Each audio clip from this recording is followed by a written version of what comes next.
raise your hand. Let's see. Hey, Matt, it seemed like Sean wanted, right back here, Matt. Thank you. Seemed like, thank you. It seemed like Sean wanted to get you guys back in transition defense as fast as he could. What was your take on that for the game? Yeah, well, obviously they're very good at driving the basketball. They're very good at pushing the basketball. So we didn't do anything different than we've always done. Like we pick up the basketball and try to make them go back to the baseline. As we got tired as the game went on, that lessened, for us, and we had to do a better job. You got to be able to play through some fatigue there and just not let them get on the run. Now it creates different scenarios because on made baskets you should always be able to get there, even though they're trying to get it out quick and push it. Sometimes with like a turnover or like a tough miss, sometimes you can't directly get the ball steered and get it going east and west. They want to go north and south, and we want to try to get it east and west. And so they're just trying to put that pressure on the paint, put that pressure on the rim, and just keep attacking, and we're trying to build walls and prevent it. And at times we were really good, and other times their offense was better than our defense. Matt, can you just talk a little bit about how the two freshmen, Camden and Miles, both were able to respond in a short amount of minutes today? Well, I thought they gave us minutes and did some good things. I thought they both did good things defensively, which I'm looking more at for those guys. But both of them can make shots. And so when you give that kind of athleticism, then they're starting to improve on the defensive end. Obviously Miles, made huge shots for us. He finishes the first half, which is a great momentum basket. And then when he sits there for a while and makes that big basket when they go zone on that three, that was key for us. But I thought they were very good on both ends of the court. Matt, over here. Thank you. No problem. When it comes to Miles, in the 3 games he's played, you brought him in at the 10-minute mark against Sanford, 11, Morehead State 6 to 9. Obviously, that gives him the chance to provide energy and shooting when legs are tired for the other team. How did you decide that role was right for him at this stage of the game? I didn't. It's really hard playing 10. If you guys look on box scores, like with NBA people that get a set rotation, they'll play 48-minute games and they normally get set into 9, and right now I'm playing 10. So it's difficult, their athleticism, their quickness, their pressure. I want to keep 2 ball handlers in the game, and that kind of limits us because we're really loaded up at that wing spot. So I want to get him in situations where, now he's really at that 3, and you got 2 ball handlers there because his value is going to go way up. And he's going to get more open looks that way. Like you're going to get open looks if you're just on the court and you're playing with Zach Edey, right?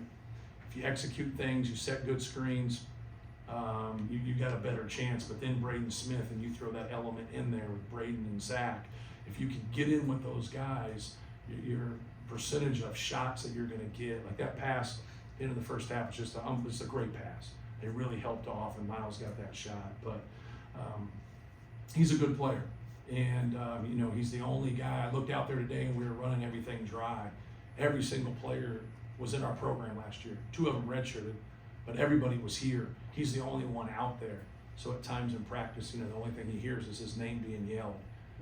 But if he was with 4 other freshmen, he'd hear their names too. I tried to explain that to him. I'm like, don't look at it as like a negative. It's just, we need you to play. You want to play. You want to play more. I'm going to be on you so you can get to that point and hopefully, be someone that can play more minutes than he played tonight. But I think there's a lot of guys, coming off our bench that really helped us. I mean, look at those numbers. That was really good. Just across the board, everyone. I thought Caleb First didn't play much in the first half. And like I've always said about our front court, we're going to have that. We're going to have really good players sometimes not play very much because Zach's going to swallow up 30 minutes. But I thought he kept his head, made some really good defensive plays, made some good offensive plays, and really helped us win the game. Yeah, Xavier hit a lot of tough, deep jumpers on you. Yes. Is that something you just kind of tip your cap to, or are there things specifically that you just want to see cleaned up related to that? No, that's what we want. We want the runners, the floaters, the tough perimeter shots. We're big on trying to keep the ball out of the paint. We're big on not fouling, staying into ball screens, not letting them get clean threes. And really forcing them into those tough runners, floaters, especially oversized. Matt, are you kind of surprised when you have a team with, as you said, you've got 200 minutes and 12 guys, Yeah. and these guys are willing to, Caleb First was a starter last year, and he just talked about, hey, if I play 5 minutes, I'm going to go play the best 5 minutes I can play. That's probably not hard to get guys to comprehend a lot of times, but this Right. group seems to get it, that it's not about them, it's about, an end of the season goal with this group. Right. Well, you have to have mature guys, more than anything. You have to have guys that are going to put winning, over themselves. And, I don't want them to be happy, but I want them to be professional. Like, I don't want somebody that's a good player to play 10 minutes and be okay with it. Just say, okay, that's the way it is. Now I want them to work so they can play more and just keep grinding it, but be professional and cheer for their teammates. Like, whoever's playing in front of them is their teammate. And so really understand that if you can have that professional mindset as a young player, when you do get a chance, you're just going to play better. When you get mad and you sit there and you stew, now when you get your opportunity, you won't play as well.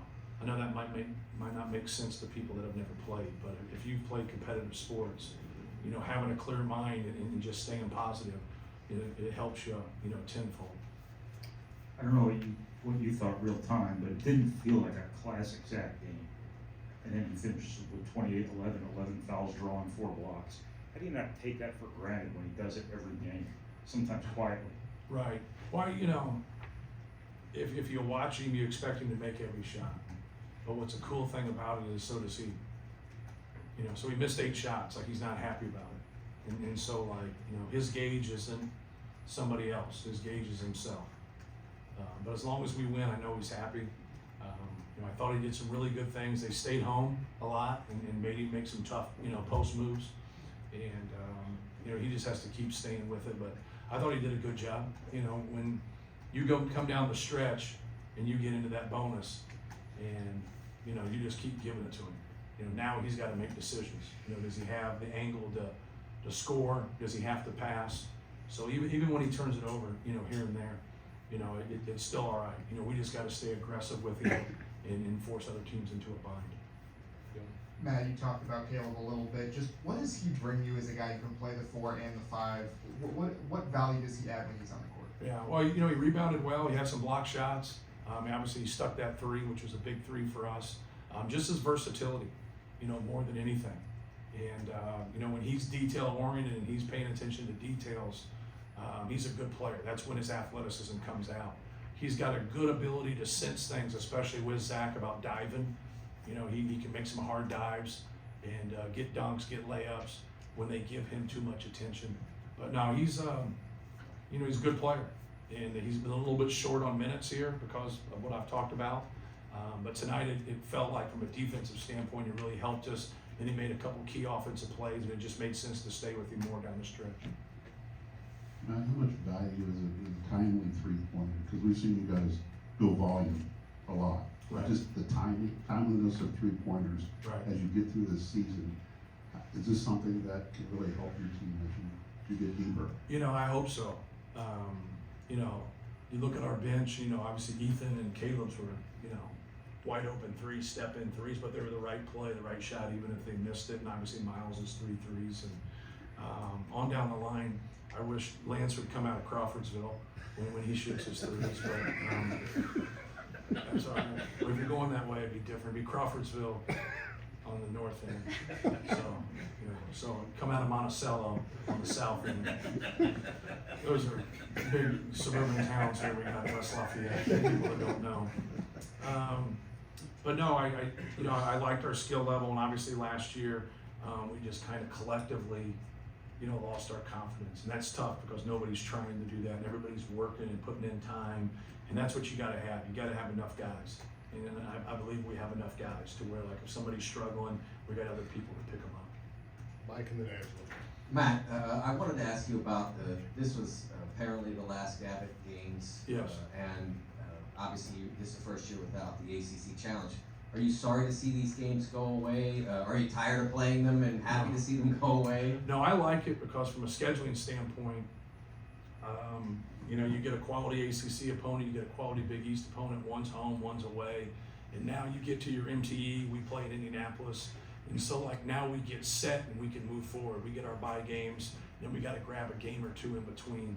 So I like other people doing my work. But we've always wanted you know, to play the best. Like we've always wanted, you know, to go on the road in the Big East or go on the road in the ACC and play those guys just like they want to come here and play. You know, Xavier wanted to win this game, but there's no doubt they're a better team. Like we played the ACC Big Ten Challenge and went down to Florida State and had a heartbreaker, but you know, you're a better team afterwards, and that's what you know, we got to continue to do. And it's too bad because, you know, Mr. Gavitt and everything he meant, you know, to the game, you know, everything he did at Providence, everything he did with the Big East, and being able to honor him, it just really difficult when we have 18 teams and they had 11, and how you balance that and how you do that. It just wasn't going to be something that you could work through. So, but it's unfortunate we couldn't have played it because I know we really enjoyed it.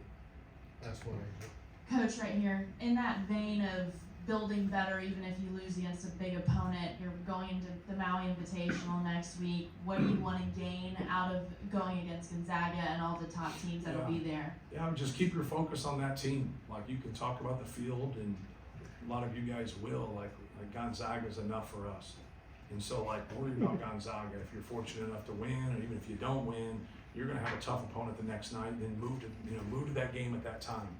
So we played them last year and we're fortunate enough to win. So we're familiar with their personnel, they're familiar with us, familiar with styles. Just got to go out there and compete and and execute. But it's gonna be a big challenge for us. Thank you, guys. All right, thanks. Coach Miller will be in.